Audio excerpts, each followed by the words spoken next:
Ladies and gentlemen, Josh Sanch, your host here on the Bodybuilding News Network. A friendly reminder that the Bodybuilding News Network will be in full capacity at this weekend's LA Fitness Expo and the NPC Muscle Contest Challenge. So if you are in the LA area or you're traveling to attend the expo or the show, make sure you reach out to us so we can get you on camera or at least get a picture with you guys. But welcome to another installment of our long-awaited and one of our favorite shows here on the Bodybuilding News Network, Bodybuilding Today, where we talk about all things hot topic and trending in the world of bodybuilding.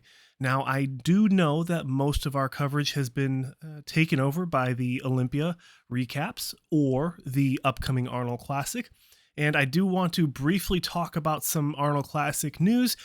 And then we have a pro show coming up this weekend, and I'm very excited to talk about. I won't be covering it in depth, but I will give you guys updates as it happens, as I can cover it, since I will be in full capacity covering a show in person this weekend.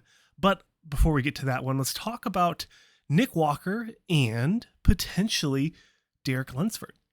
Now, these are two dudes, second and third at this year's Olympia. There's been some conversation. There's been some whispers over the last few weeks about whether or not they're doing the Arnold Classic. Now, Nick has said several times that he's not doing the Arnold Classic, but there are still some news outlets that are talking about possible chances of him doing the Arnold Classic. Now, the repercussions, I don't think there are any. I don't think there's any real reason Nick or Derek shouldn't do the Arnold Classic. They are passing up on, I thought it was $300,000 for the winner. Correct me if I'm wrong, chat down below. Ladies and gentlemen, correct me down below. I did a live stream with John over at Muscle Sports Mag. Sorry, brain fart. I'm doing my cardio right now, actually. We did a live stream, so I was calling everybody chat. But when we talk about these two dudes, there's no reason, in my opinion, a legitimate reason they shouldn't do the Arnold Classic. It's only about a 10-week prep. We're just finishing up on 7 weeks out. So I don't see how this is going to affect their prep coming into the Olympia next year. They still have 2 whole seasons, right? They got the spring, the summer, and then early winter until next year's Olympia in November, early November in Florida. So I think that there's a good chance at least one of them is going to jump into this show and just snag that money.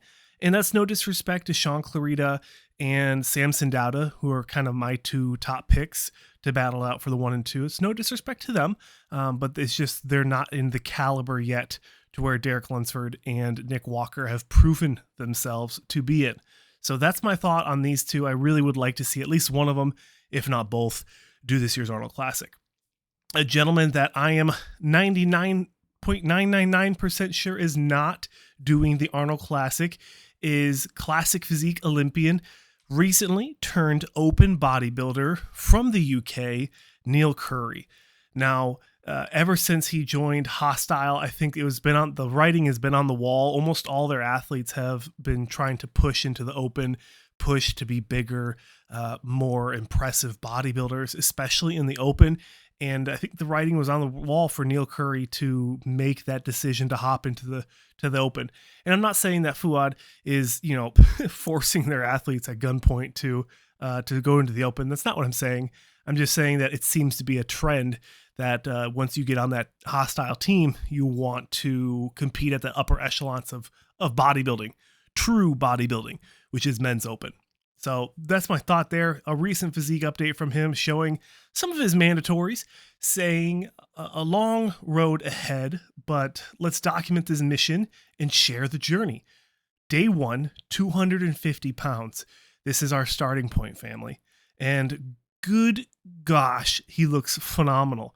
If he can hold on to this level of conditioning, this level of shape and flow, and continue to grow, I think Neil Curry has a very promising and fruitful, lucrative career in the men's open bodybuilding. Best of luck to him. I've always liked him. I've been a fan of him for many, many years now. But best of luck, Neil Curry, on the off season. I'm not sure what show he's going to do, but he is a UK guy, so you could probably see him hopping into a men's open show in the European tour, maybe a Romania, maybe Prague, France Pro, Spain, Italy. There's a few Italys. So lots of opportunities for him to qualify in the 2023 season. And last but certainly not least, as we get over the 5-minute mark, I do appreciate you stopping in and watching another episode here on the Bodybuilding News Network. It genuinely, ladies and gentlemen, genuinely helps the channel grow and reach more interested fans like yourself. There is a Saudi Classic Pro Show, Men's Physique Classic and 212, happening this weekend in, I'm guessing, Saudi Arabia. It has been on the calendar for quite a while now. I guess I just wasn't paying attention. So if you know a competitor that is doing either Classic Physique or 212, and you'd like them to be featured on a athlete breakdown or a contest list breakdown of who's doing the show, but probably around Thursday night, I'll put that out there because I'll be traveling to LA on Friday. Definitely message me those names. I'd love to feature some of your favorite athletes on the channel. But, ladies and gentlemen, that'll do it for another installment here on the Bodybuilding News Network, specifically Bodybuilding Today, where we talk about all things hot topic in the world of bodybuilding. Thanks for watching. I'm your host, Josh Sanch, as always, and I'll see you in another one.